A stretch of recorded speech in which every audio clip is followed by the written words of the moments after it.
you had a meeting or something? No. The only meeting I got this one and then later on. So in the morning, yeah. All right. Okay, we're live. Yeah, that's what I was told. The land on 386. All right, I'd like to call our planning and zoning meeting for this date on Monday to order. First of all, roll call. Ms. Gardner? Here. Mr. Elzey? Here. Mr. Kerrigan? Here. Mr. Crease? Here. Mr. Cox? Here.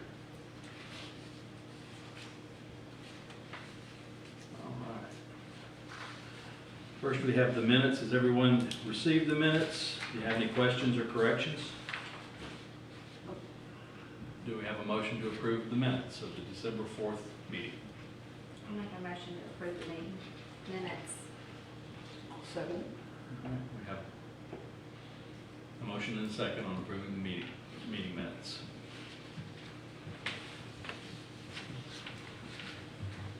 All right, to move right on into the business for tonight. Well, next we have a swearing in of Lee Elsie and Rock, City Clerk. Yes. And you guys have it in front of you, and if you'll just raise your right hand, and we're gonna. Stand. Yeah, I guess so. Yeah. I don't care. And we're just gonna do it in unison, so. So I state your name, Hi, Lee Elsie. I, Rock Crease, okay? Do affirm that I will read with me. Do Do affirm That that I will support and defend the Constitution and government of the United States and the state of Florida. That I will support and defend the ordinances of the city of Mexico Beach. That I am duly qualified to hold office under the Constitution of the state and the charter of the city of Mexico Beach. And I will well and faithfully perform the duties of the Planning and Zoning Board of the city of Mexico Beach, Florida, on which I'm about to enter. So help me God. Both. All right, the first item that we have tonight on the agenda is a variance for Gulfview Motel. Laura Gutcher, if you would like to start with that. Certainly, good evening.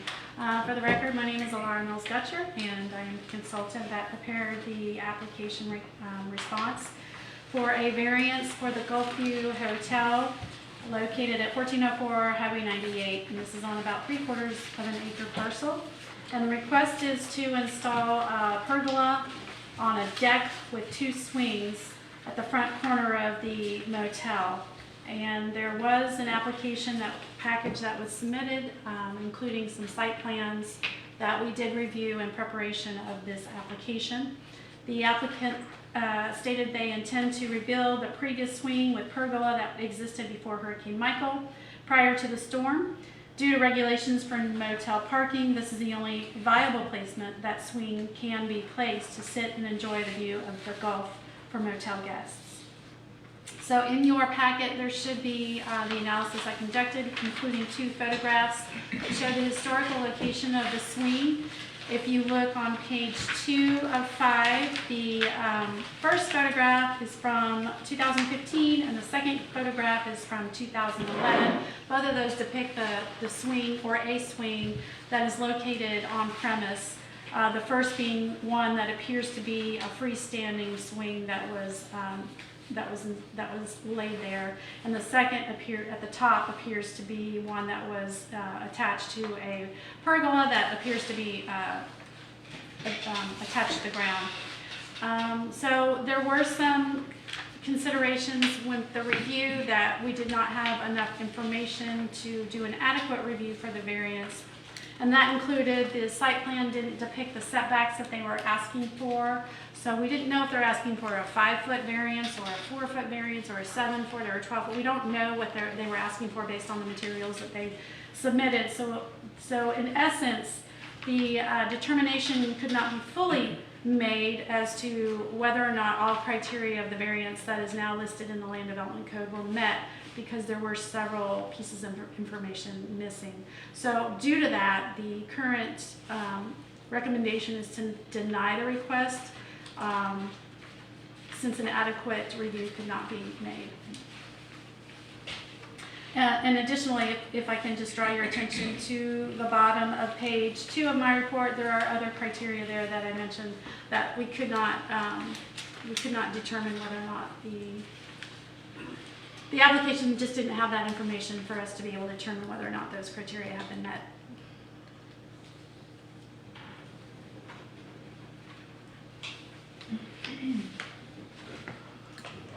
All right. Of the board, are there any questions of Ms. Gutcher?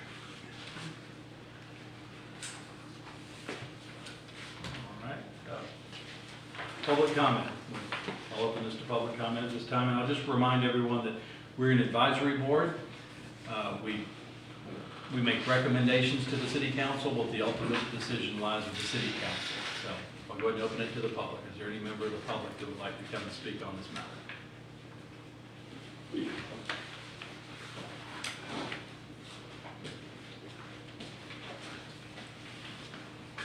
Yeah, my name's Charles Smith. I'm the owner of the Gulfview Motel. I've been trying to put this swing back. It's the exact same size as the other one. It's in the same exact area, but it's back a little bit further, closer to the motel. And I'm seeing on this thing right here where it says about, it says lot corner is defined as in section 30004 as a lot abutting to it, and at the intersection of 2 or more streets, this lot would be therefore be defined as a corner lot. No methodology is supplied within the code to determine the corner setback requirement. Is there not a setback on that corner?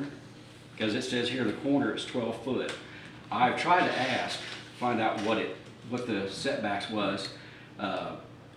A lot of people didn't know. I got 10 foot, and then I got 12 foot on the side right there. So I'm really not too sure what exactly it is.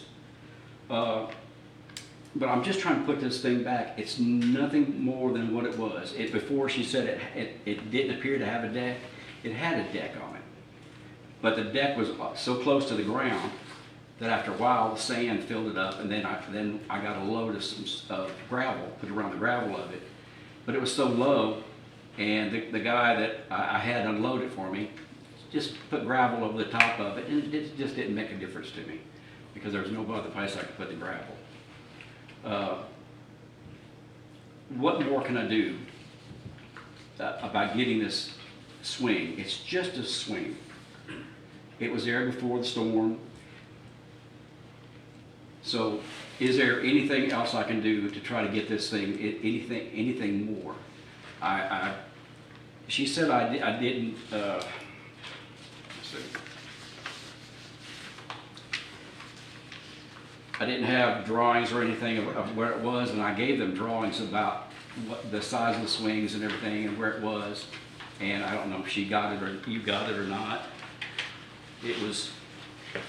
So what I received was I guess it was the site plan, and it had a pen marked area for where the location of the swing was, but there was no measurement for me to know how far back it was from the building, how far back it was from the front, how far back it was from the side.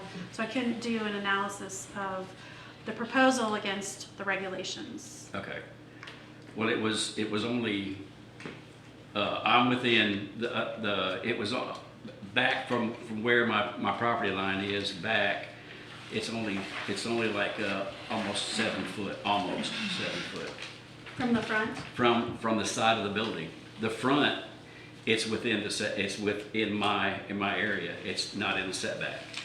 It's just Yeah, one I just side. didn't have a way to determine that because I didn't have that information. So. Okay, but it's only one side is on that side right there. And I really couldn't, because I asked, the code enforcement lady, I asked her what it was and she didn't know. So I came down there and talked to somebody else, they said 12 foot. And then I talked to somebody else, and it was 10 foot. So I think it might be better for us to have something in writing from the applicant to show those dimensions and those setbacks and the height of the structure, and, because I don't have anything in writing to show.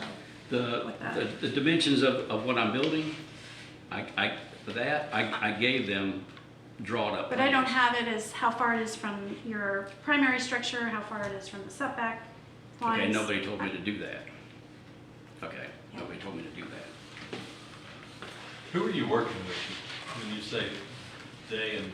I come up to the city and talk to the people at EPCI and talk to them. Then I talked to Greg. Greg came out there and he has no problem with it.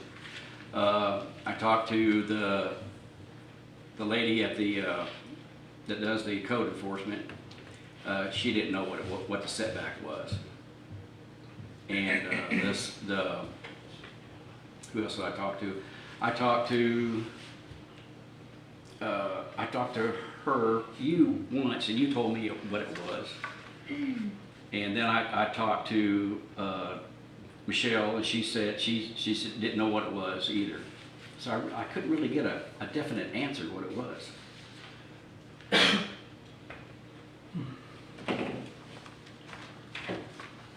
Anybody on the board have any questions? Well, for the record, I went out to the property twice.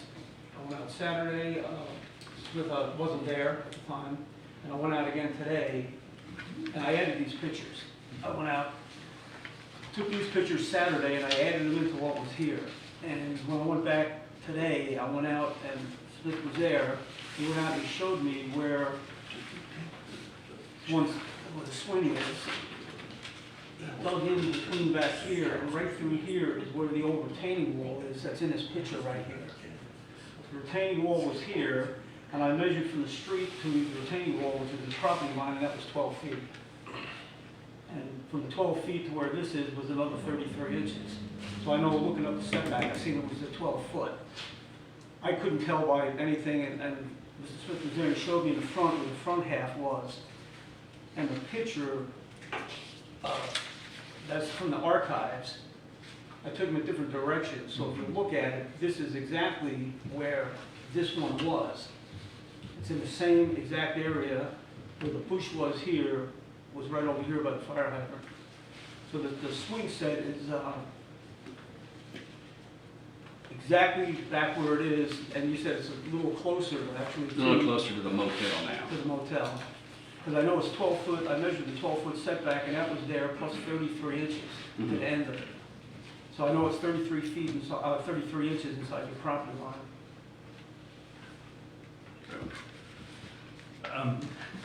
When you replaced your sign, did it go back? I'm trying to fix a reference. Now, the point sign- here. Did it move? No, it did not move. Okay. The concrete was still there, the pole was there, the sign was blown away. Okay. And I just replaced the top sign. The angles are slightly different, but it looks, when you compare it to where the sign is, that this pergola is not as close to the road as the old one. Exactly, yeah, it's over, probably about another Less foot. than the old one in Yeah. terms of going towards the road. Right. Question, we had sort of the 5-year blanket variance. We kind of, and we just did this We just did it. with the chapel for the Driftwood, and it went to the, I believe, the city council, and they grandfathered them in. I think we could do something similar to this situation. I would agree with that. I can answer that, if you'll let me. Would you like to approach? That was gonna be my question when I spoke. The ordinance 739 was the original ordinance from 2019 that allowed people to build back in the same footprint. Y'all are familiar with that? Yep. That's what we're talking about. It was extended by ordinance 775, and that ordinance expired October 26, just a little over 2 months ago. Chuck started building under that ordinance on October the 1st. So he was well within his rights to put the swing back in exactly the same place. So my question is, why did this even come up? Because he was well within that ordinance. Yet he was given a stop work order on October the 6th, and he's been trying ever since. But he started on October 1st, it expired October 26th. Thank you, Lisa. The other thing I found, that on the blueprint, talking to Mr. Smith today, did you say 6 times you had to change your plans to the state? On the sign, on the sign, yeah, on the colors of the sign. And all the building permits that were turned in, the only thing that wasn't on the building permit was the swing set. If the swing set would have been on the building permit to start with, there wouldn't have even been a question for anything. But being under the build back to the same thing, said, okay, I remember when I came out, and exactly why I came out, sitting in the meetings, and how Kathy brought that up, because there's so many lots around here that don't need anything. And to come back and build back, and this, when you look at this, it's exactly where it was, and you come back and you read through the comp plan and everything else, and it says, to try to keep the city the way it was. The aesthetically, this and that, and where this is, there's nowhere else on the property to put it. The back is a dumpster, and there's nothing back there but an extra dirt parking lot, basically. This in the front is the old Florida feel of what it should be. I think under the goal of trying to return the city to what it was, this is exactly that we talk about often. And I think there's discussion on whether or not there was a deck, and he said that there was one at one point, but if you didn't have one, people that were on the swing, their feet would get wet, given the lake situation that you have there, that hopefully Yes, sir. the state will solve that for you, but, Chris, I got a question. It said in here that this was considered a permanent structure. Why is that when there's no cement? I asked Mr. Smith today, and the poles are just in the ground. You could pick this thing over the forklift and pull it out of the ground and move it. To me, that's not a permanent structure. I don't think it's a permanent structure either. Okay. But the building department put the stop work order on it because of the fact it had a deck. Nobody realized there was a deck out there before because, like, Mr. Smith just said, it was covered with sand and then gravel. And, so the building department even said if this didn't have a deck, then there would be no problem with it. Okay. And so that's what generated the stop work order. But it has been determined that there was a deck on the old. Well, I mean, he just said that. Yeah, there was a deck there underneath the bottom of it, and that's what was holding the whole square thing together. But I built it down so far below the concrete that after all the sand built up around there, and then it just filled up inside of it, came to the top, and then I tried to put some gravel out front, and there was just too much gravel, and they just put too much gravel on it, and I just didn't think about anything else, because I was working with my father at that time. He was pretty sick then, so. Well, just given the location, we all live here, and the way the wind blows that sand across the road, it's gonna do this one the same way over time. We'll fill that deck right in, probably within 2 years. So has the fire hydrant been moved? No, the fire hydrant's the same place. It's exactly, that's why I took the picture the other direction, so you can Right. kind of compare them where they are. Yeah, because when you look at this picture, That's the been fire moved. hydrant looks way away from the road. Yeah, because it was on an angle. And then when you look at this picture, it looks much closer to the road. Mhm.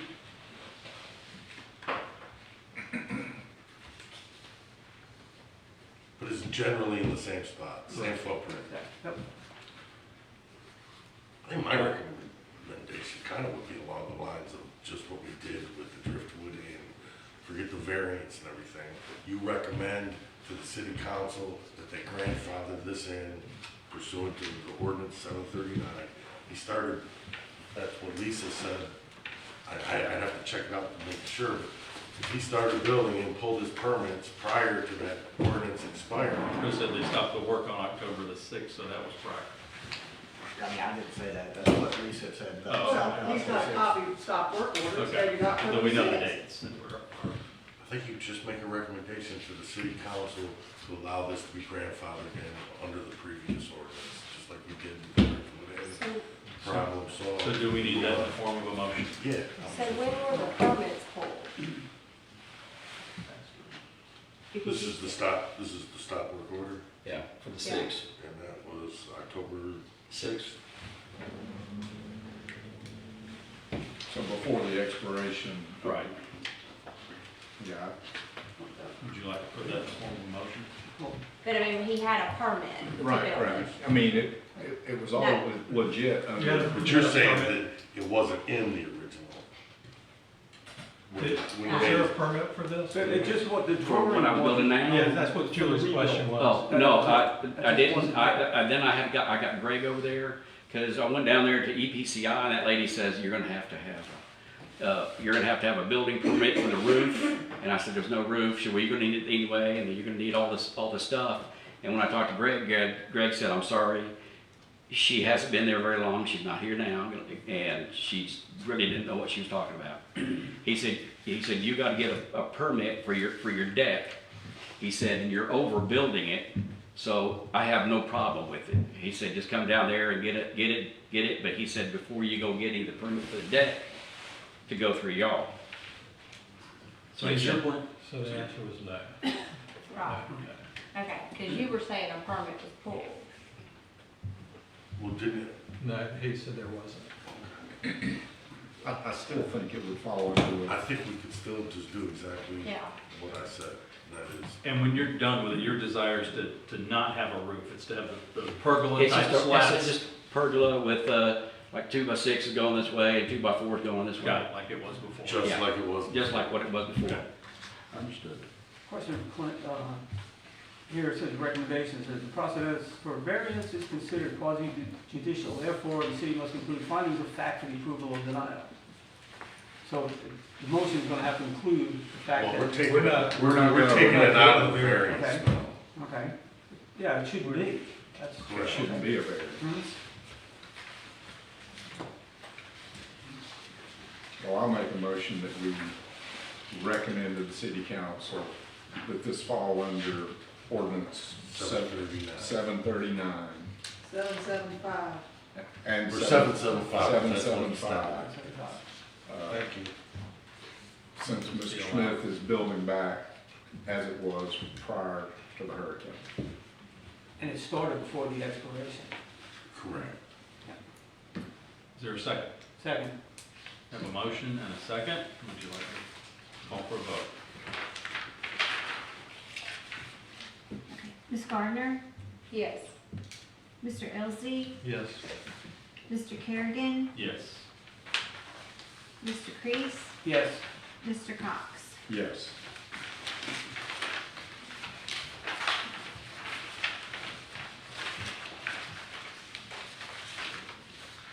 All right, the next item is proposed LDC revision, adding lodging establishments to general commercial zoning district. Ms. Scott. Yes, this was brought before you, I believe, last month originally, and the proposal is to change the language in the table in the land development regulations, in the land development code, for the general commercial category to include lodging establishments as one of the allowable uses. This would be in Part B of Section 2.02.02. Let me just double check that before I say that for the record. 2.02.01, sorry. Part E of the table to include lodging establishments. This will actually bring you in consistency with your comprehensive plan, which policy 1.1.4 with the section for general commercial does list lodging as an allowable use as a deferral to the tourist commercial category. General commercial, Part F of the policy states allowable uses are those that are allowed in policy 1.1.4.D.5, which is the tourist commercial category, and lodging is an allowable use in tourist commercial. So this basically just cleans up the language and specifies that lodging is allowable in general commercial.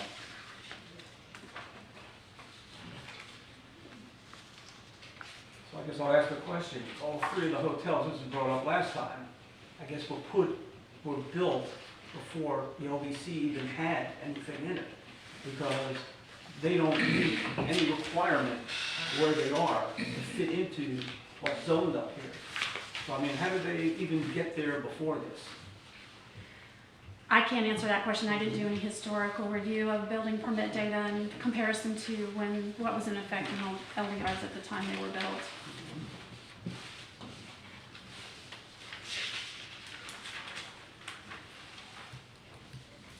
Did any of this discussion happen on, I'm sorry, No, go ahead.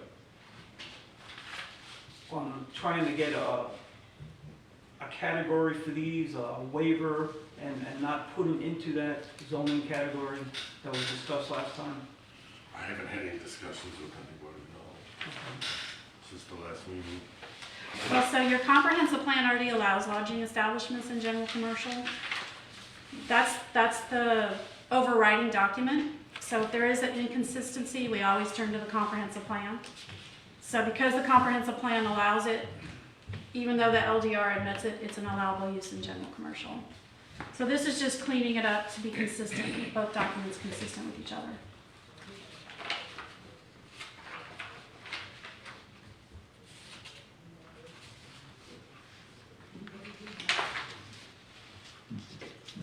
Any other questions of Ms. Gutcher while we have her up here?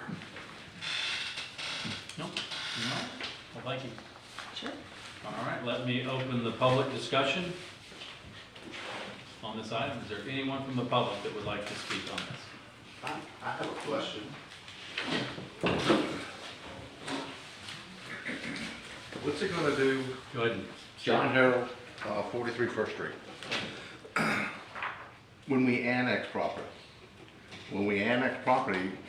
what zoning is assigned to that property? Is it tourist commercial? Is it commercial? Is it residential?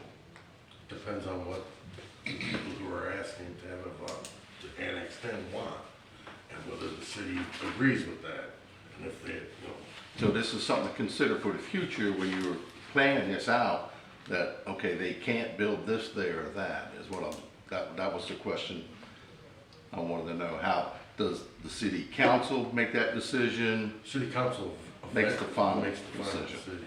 Okay, that was the question. Thank you. Okay. And what I heard is that the comp plan allows this, and it's the overarching deciding document. And this would make the two consistent. Yes. All right. Are there any other board discussion on this? Rob, do you have a concern? Well, I do, but I'm trying to find where it actually says that in the comp plan.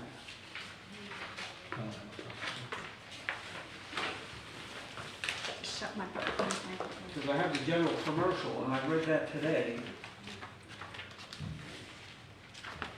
In policy 1.1.4, if you go to part D, that lists the tourist commercial allowable uses. If you go to part F, which is, it's on my page 1-4, but I know I have an older version. If you look at allowable uses allowable in policy 1.1.4.D.5. Do you have that in your version? 1 point, It's just referring back to the tourist commercial category for allowable uses. well, my latest copy for general commercial doesn't have that. It only has in there that you can do residential of 18 dwelling units per gross acre. Okay, And do you have a height part of 5 feet. under there, under general commercial? Number 5? Retail sales, services, offices, mobile homes, RV parks, commercial uses not otherwise allowable. Do you In the have, tourist commercial future land use, so there's already in the tourist one there. So I mean, I brought this up let me last see time. yours.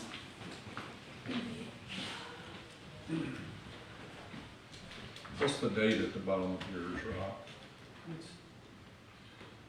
So uses allowable in policy 1.1.4.D.5. So we have to go back to that point What's next? D, we have to go to D.5. So lodging is right here. Well, what's tourist commercial though? That's, But it's saying those uses that are allowable in that district are also allowed, in that category are also allowed in general commercial.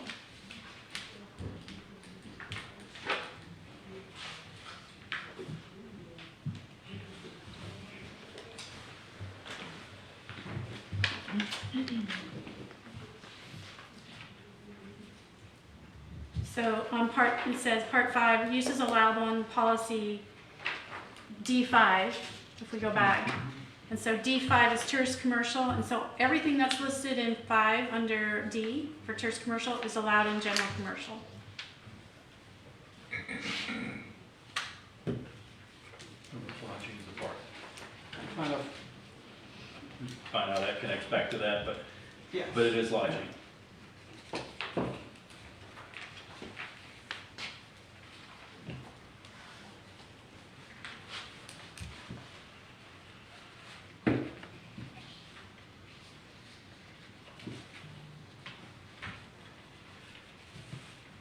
It's in there for the approval. My concern of it was, like last time, the fact that the reason why we're in the boat we're in now, because there's no commercial property left for anybody to build on. It all turned into residential. And nobody's gonna make an auto parts store on US 98. If they can build anything, they're gonna build a hotel, because that's where they're gonna get money from. They're not gonna spend $1 million for a waterfront lot and put up an auto parts store or anything else. So I mean, that's just taking away more. Whatever little bit of red is left that could be built on, it's right there, and part of it is right across from the dedicated beach yet, there's still a chunk that can go there next to the condos that are there now, which has a residential neighborhood behind it. So I'm not going to disagree with you. No, I This was a understand that. discussion that we had back in 2018 when I was updating the plan, that you really don't want to have residential allowed in your, in certain categories, because that does take away from the ability to build non-residential uses, but that was the direction of the council at the time, to go ahead and move forward with these allowable uses in these categories. Chris, any idea when an update is gonna happen for the LDC again, and the comp plan? Well, Made some changes to it, or? normally that starts at the planning and zoning board. So, I Okay. mean, if y'all think that we have a need to update the LDR, I mean, we can do that and invite Laura here to, add her expertise. But that all starts at this level. So I think what it's my, and I don't want to get too down in the weeds right now, but after Hurricane Michael, we were in a stretch to adopt the comprehensive plan, because it was, the planning board had finished with it right at the time the storm hit, and so we had to adopt this quickly thereafter.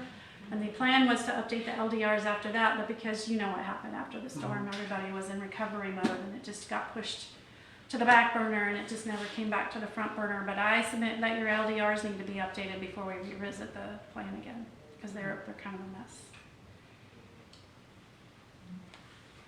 So how do we start that process?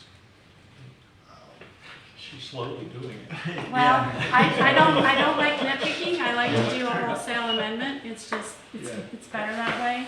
I talked to Doug earlier about doing it this year, and I don't know if it made it into the budget. He asked me for a quote, and I gave him a verbal price, so I don't know if it made it into the budget. So it's just a matter of budget. Okay, Lisa, if you have a question. If the city council will get going and put in place the citizen committee for the, sorry, can't think, comprehensive citywide development plan that we have a $75,000 grant to do, then this is part of that. That is when we should start looking at the LDR and the comp plan, because that guides what we want as far as future development. And the biggest component of that is supposed to be the citizen committee that goes through that. And I've talked with the council about this, but they've just stopped in their tracks, because we got that grant back in August. So that's when this should be done. And it could be done fairly easily. And as you know, I was on the last giant review of both the comprehensive plan and the LDR. So I know that the citizens can handle this as soon as they get permission from the council to get started. So that's with the council. Yeah, the council has to appoint that citizen group. Well, I got tested. Thanks for that, Julie. Sorry, it's my dad. It's on And that's emergency 75,000 bypass. know when that grant expires, that the money has to be used by? I don't want to jump around, but I was going to talk to you about that at the end of our Oh, okay.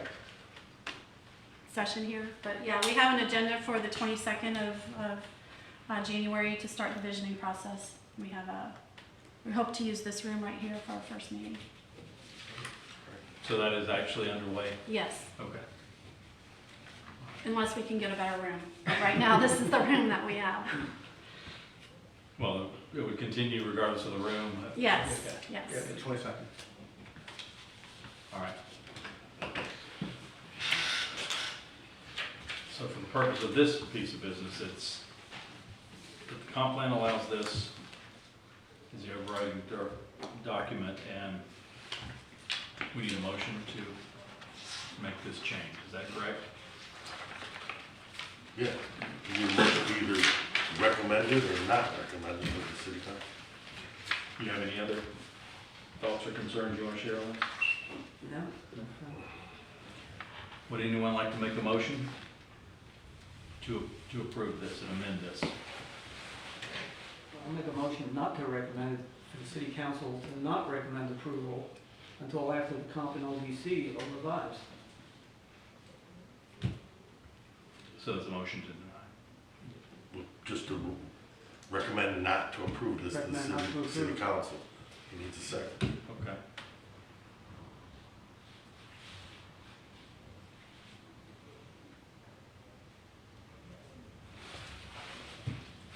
Motion die for lack of a second.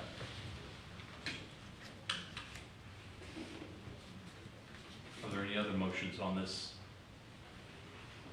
topic? I'll move to recommend the proposed LDC revision, adding lodging establishments to commercial zoning districts to the city council. Is there a second to the motion?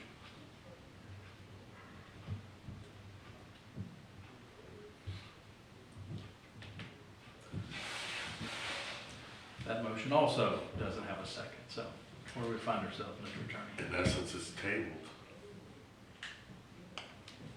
I mean, it just, Moves it's on. not there City- anymore. Yeah, you have to make a recommendation to the city council.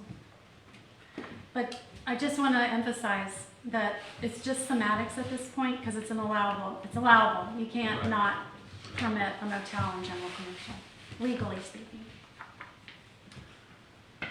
So if it stays at this state, does it just move on to the city council? Without a recommendation. I mean, if you can't make a recommendation, you can't make a recommendation. I don't know, it wouldn't go to the city council. I mean, there's nothing to send to the city council if there's no recommendation here at this board. Maybe you're about to say something. I was just gonna say, I just don't think we're doing our job. I mean, correct me if I'm wrong, but fundamentally all this does is makes solid the people who already have a business in these areas that They're already solid. they're already solid. Yes. You can't make them shut down. You can't deny a lodging establishment in general commercial today because it's an allowable use in the comprehensive plan. I think as a board, I think Lee, you need to restate your motion. That's my recommendation. Should just we restate it or just Restate it. state it differently or the No, same? no, no. No, I- I understand. I'll again make a motion to approve the proposed LDC revision, adding lodging establishments to general commercial zoning district for approval to the city council. Is there a second? I'll second it. We have a motion, we have a second. Okay. Ms. Gardner? Yes. Mr. Elzey? Yes. Mr. Kerrigan? Yes. Mr. Crease? No. Mr. Cox? Yes. Motion carries. That is everything on the agenda, and you said you were gonna circle back on something. So you also had tabled the accessory uses and structures last month. I'm prepared to talk about that now. We can wait till the next opportunity if you want to. It's a little more complicated and I'd like to have time to describe it to you, but. I think we should, it's not on the agenda, Yeah. I think we should just, to the next meeting. Okay. Sounds good. So then finally, we have We have an agenda for the 22nd I wanted to introduce to all of you. Right now, I would like to consider it draft only because it has this meeting room as the location, and if we have a better opportunity, we're going to examine that tomorrow, and if we have a better opportunity, we would look for a bigger room, but Is the meeting open to the public?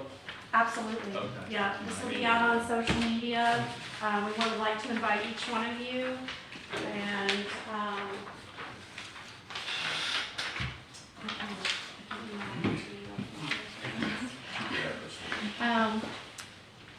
this will be the kickoff for the analysis that we're going to conduct. I will commend the planning board member who wrote that grant back in the spring, I believe it was, of last year.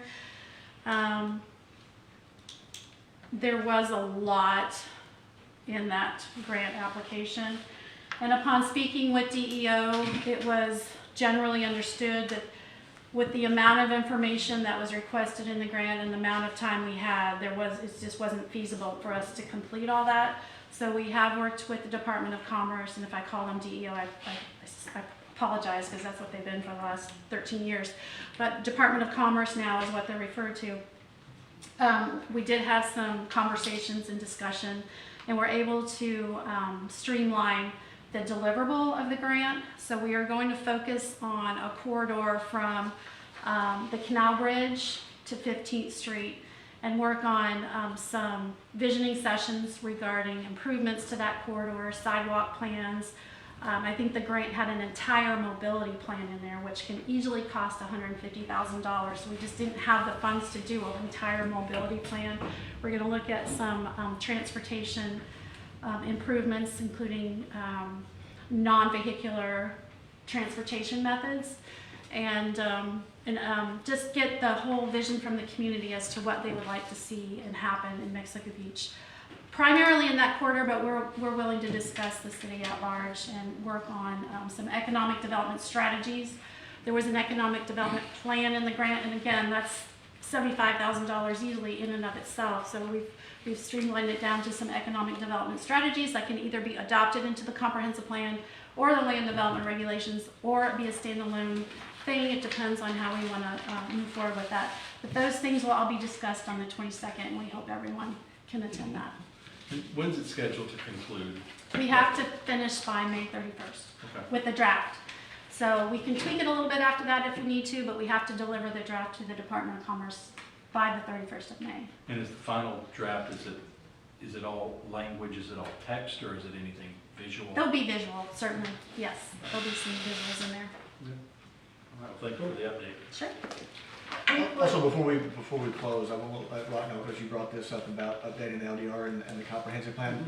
Ultimately, my goal is to have money in the next year's budget to do a comprehensive, complete reworking of both documents, just because with the one charter amendment that's on for referendum, or we hope that will be on, regarding Mexico Beach and keeping everything as it is.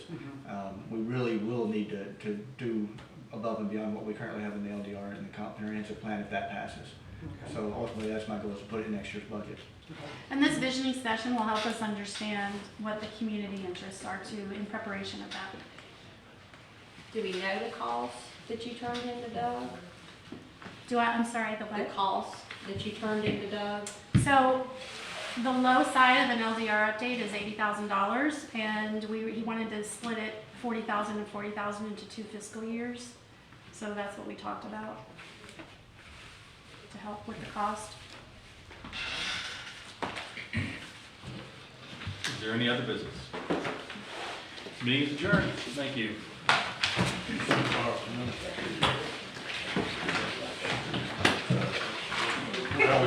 Wait a minute, did you